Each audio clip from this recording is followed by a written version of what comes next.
Shalom saudara-saudari yang terkasih, tema renungan kita Yesus nama di atas segala nama yang dibawakan oleh Pendeta Drisan Ginting. Selamat pagi, renungan kita hari ini Senin 18 November 2024 dengan judul Sang Pemurni. Ayatnya di dalam Amsal 17 ayat yang ketiga. Kui adalah untuk melebur perak dan perapian untuk melebur emas, tetapi Tuhanlah yang menguji hati. Kita percaya tanpa keraguan bahwa Kristus akan segera datang. Hal ini bukanlah dongeng bagi kita, melainkan adalah kenyataan. Ketika Dia datang, Dia tidak lagi datang untuk menyucikan kita dari dosa-dosa kita, untuk menghilangkan cacat dalam karakter kita, atau untuk menyembuhkan kita dari kelemahan sifat dan tabiat kita. Jika ada saat untuk kita perlu ditempa, itu harus diselesaikan sebelum waktu kedatangannya tiba. Ketika Tuhan datang, mereka yang kudus akan tetap kudus. Mereka yang telah memelihara tubuh dan roh mereka dalam kesucian, dalam pengudusan dan kehormatan, akan menerima sentuhan akhir dari keabadian. Tetapi mereka yang tidak adil, tidak suci, dan kotor akan tetap demikian selamanya. Tidak ada pekerjaan yang akan dilakukan bagi mereka untuk menghilangkan cacat mereka dan memberi mereka tabiat suci. Sang Pemurni tidak akan duduk untuk mengupayakan proses pemurniannya, menghapus dosa dan kerusakan mereka. Ini semua harus dilakukan pada jam-jam pengasihan sekarang ini. Sekaranglah pekerjaan ini harus diselesaikan bagi kita. Kita berada di dunia yang bertentangan dengan kebenaran dan kemurnian karakter, dan terhadap pertumbuhan dalam kasih karunia. Kemanapun kita memandang, kita melihat kerusakan dan kecemaran, kecacatan dan dosa. Dan apakah pekerjaan yang harus kita lakukan sekarang sebelum menerima keabadian? Itu adalah menjaga kekudusan tubuh kita, kemurnian roh kita, agar kita dapat berdiri tanpa noda di tengah kejahatan yang merajalela di sekitar kita pada hari-hari terakhir ini.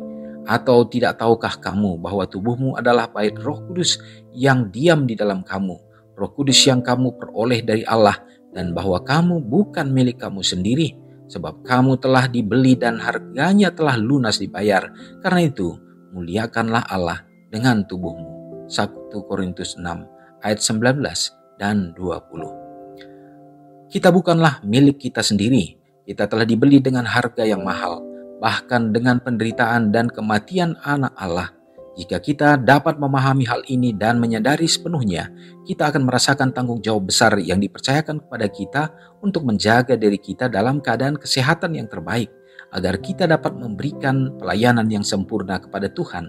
Tetapi ketika kita menempuh jalan yang menguras vitalitas kita, menurunkan kekuatan kita, atau mengaburkan kecerdasan kita, kita berdosa terhadap Allah. Renungkan lebih dalam. Bagaimanakah kesucian hidup saya mempengaruhi kuasa dari kesaksian saya? Saudara yang kekasih dalam nama Tuhan, kembali kita bersuka cita pada hari yang indah yang Tuhan berikan, yang Dia percayakan. Kita yakin dan percaya bahwa berkatnya juga menjadi bagian kita, terutama lewat renungan yang sudah kita dapatkan saat ini.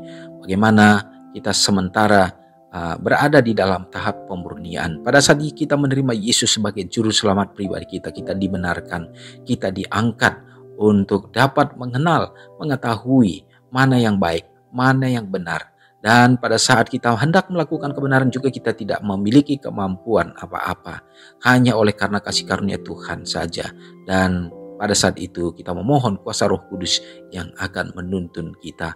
Itu adalah pekerjaannya untuk senantiasa menuntun umat-umat Tuhan, menyadarkan kita. Tetapi kuasa itu tidak akan bekerja pada saat kita tidak membiarkan diri kita untuk dituntun olehnya. Dan pada saat itulah kita sebenarnya sedang disucikan dan dikuduskan. Dan tinggal satu tahap lagi yang kita nantikan. Pada saat Yesus akan datang, kita akan dimuliakan untuk dapat menjadi kudus, hidup di dalam kebenaran kasih-Nya, dalam hidup yang kekal. Saat inilah waktunya. Kita harus memastikan bahwa kita sedang dimurnikan. Kita ditempa dalam sifat, karakter, tabiat, angan-angan hati pikiran kita, supaya semuanya hidup benar untuk seturut dengan kehendak Tuhan kita. Semoga Tuhan menyertai kita, dan pada saat Yesus datang, kita akan didapati dengan iman. Mari kita berdoa. Bapa yang bertahta di dalam kerajaan sorga, terpujilah Engkau ya Tuhan. Oleh karena hari ini kembali kami dapat bersuka cita merasakan bahwa berkat perlindungan Tuhan yang selalu menjadi bahagian kami ya Tuhan. Terima kasih pekabaran yang indah meneguhkan iman percaya kami bahwa kami sedang menantikan Sang Pemurni yang akan datang. Dan biarlah pada saat Yesus akan datang kami akan dilayakkan ya Tuhan. Dan tentunya dengan menyadari bahwa pada saat sekarang ini adalah merupakan pekerjaan yang indah untuk kami harus terima ya Bapa. Kami sedang ditempah dalam iman percaya kami lewat segala cobaan-cobaan, tantangan yang kami hadapi Bapa. Pada saat kami bergantung kepada Tuhan, beriman, percaya kepada Tuhan. Dan sanalah kami sedang dituntun, murnikan ya Bapa, supaya kami tetap akan mampu dan mengalahkan segenap tantangan dan godaan-godaan setan. Terpujilah Engkau Bapa. Terima kasih Tuhan, dalam kehidupan kami sepanjang hari ini saat kami menantikan Tuhan, kami juga tetap harus hidup. Kami membutuhkan berkat-berkat-Mu. Bukakan tingkap langit ya Bapa, mencurahkan kasih Tuhan yang berkelimpahan dalam segala usaha tangan pekerjaan umat-umat-Mu. Biarlah semua dalam rencana-rencana semuanya dapat berhasil, dan bahkan dengan berkat Tuhan membawa kecukupan dalam segala keperluan dan kebutuhan kehidupan. Berkati juga bagi bangsa dan negara kami. Tuhan berkati ya Bapa pemerintahan yang sudah terpilih agar dapat mensejahterakan akan masyarakat. Lebih harapan kami juga Tuhan, kami tetap memiliki kebebasan, keluasan untuk menyebarluaskan kabar Injil, kabar keselamatan sehingga banyak jiwa yang akan dituntun lebih dekat kepadamu. Dan juga harapan kami supaya kami tetap memiliki kebebasan dalam memuji memuliakan Tuhan dalam kehidupan kami.